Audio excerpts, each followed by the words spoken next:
I read through that it's a very long report. And I finished and I said, I wish that they had initiated coverage back at, say, 170, because and I'm not to denigrate them, but there was nothing new. Other than the fact that it was a new time to be able to talk and pound the table. Really, Carl, sometimes you get these reports and you just say, wow, that analyst just didn't have a chance to get in when things were great. If you're buying Apple off that call, you're buying it for all the reasons that many people have bought it at 200, at 150, and at 100. Yeah, you often wonder. I mean, they got to get on the board, though, at some point, some of these analysts, Jim, and just be there at least to cover the company and have an overweight.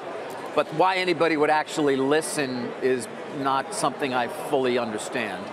Yeah, I'm thinking about your 25th anniversary and how proud I am to be able to work with you during this part of your career. And David, you used to talk about how analysts were penguins.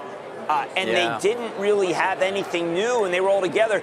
This piece read like a compendium of all. It's like a highlight sizzle reel of everything everyone else has said about Apple.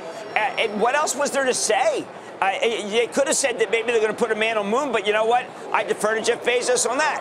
It really is a moment where everybody universally loves Apple, except there's a couple of holds, but almost universally loves Apple because of the service stream. And when I read it, I said, wow, what is Rip Van Winkle here? Wakes up, recognizes service stream important. Not as much value added as I like to see in a new research report. No.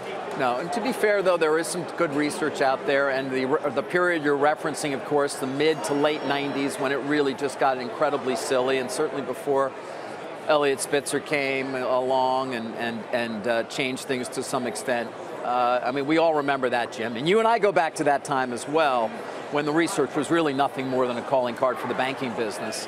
That is not the case now, but you still do find situations, I think it's worth mentioning, where it really is not worth anything.